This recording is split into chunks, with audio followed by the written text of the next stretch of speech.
Hello मंडळी. तर आता व्लॉग टाकायला मला खूपच जास्त उशीर झालाय. पण चला तरी सांगतेच आम्ही काय-काय केलं.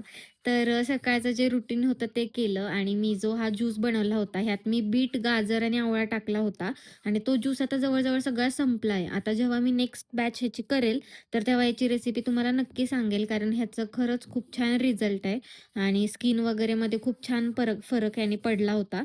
मग माझं आवरून आम्ही कुरिअर करायला गेलो. तिकडे सगळे कुरिअर वगैरे केले आणि तिकडून आम्ही मेट्रोने गेलो मंडईला. मंडईला गेलो आणि तिकडे आम्हाला पशाने अचानकच सरप्राईज दिलं. त्याचं काम होतं सो तो त्या साईडला आला होता. मग आम्ही भेटलो आणि त्याने माझ्यासाठी क्यूट अशी ही छान डायरी आणली होती. मग ते सगळं आम्ही घेतलं आणि माझं मटेरियल घ्यायला आम्ही शॉपला गेलो. तर हो, मी माझं मटेरियल दीपचंद मार्केटमधून घेते. मला खूप ताईंनी मेसेजेस केलेत, की कुठून मटेरियल घेता? तर मी इकडून हे सगळं माझं ज्वेलरीचं मटेरियल घेते. ते घेऊन मग आम्ही जरा पेटपूजा करायला आलो. मस्तपैकी खाल्लं आणि मग पशाला बाय-बाय करून आम्ही गेलो तुळशीबागमध्ये. तिकडे म्हटलं एक चक्कर तरी मारू, नवीन काय-काय आलंय बघूया. आणि सुट्टी असल्यामुळे तिकडे ॲज युजुअल खूप जास्त गर्दी होती.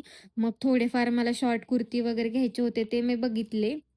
थोडंसं आईस्क्रीम खाल्लं आणि इकडे-तिकडे बघत, फिरत मग आम्ही रिटर्न घरी आलो.